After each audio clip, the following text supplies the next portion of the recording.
831 yards, 73%, 10 touchdowns, 2 picks, and 3 rushing touchdowns. Jayden in a draft that didn't have a spectacular talent like Caleb Williams would have been the #1 pick overall. He's got a chance to be great. No, you cannot let a player dictate policy. It's the NFL. You pick them, they come to you, right? You're not sitting out 8 years. Not the Raiders are picking way down the line. It's not Eli Manning and Philip Rivers at the top where you can flip-flop. I know Antonio Pierce wanted him.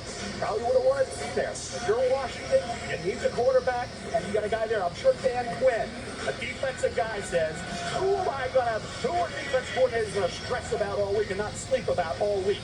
Okay, who's that guy? Jayden. And of all the quarterbacks this season, he had the best tape from start to finish. His tape was better than any quarterback in college football. So if you're watching him, you got to take him. Louis Riddick, you've been saying to me for months on this program and the lead up and on Get Up and anywhere else we've had this conversation that he is your #1 player in this class. And I can see the commissioner making his way out onto the stage where he will announce the selection. It's been in for a few moments and you saw the Washington draft room in their celebration. Here comes pick #2.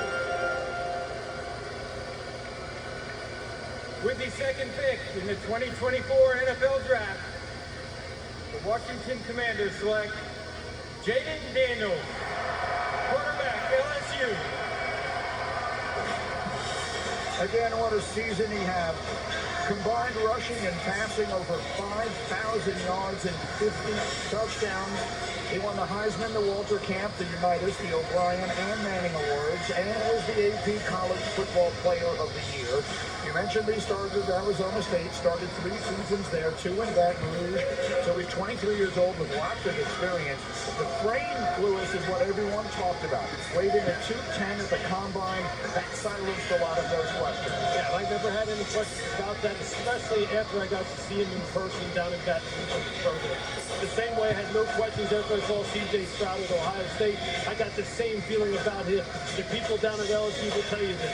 The amount of time that this young man put in from the day he stepped foot on campus to build towards this moment, the amount of investment that he made in his ability to go ahead and be able to be consistent for this football team, to not back away from any talent. As a matter of fact, he ran toward every single challenge that was put his way at LSU, and it manifested itself not by accident, and in having a season where he was #1 in total QBR, #2 in QBR in the pocket, #1 in QBR outside the pocket. He's a guy who can just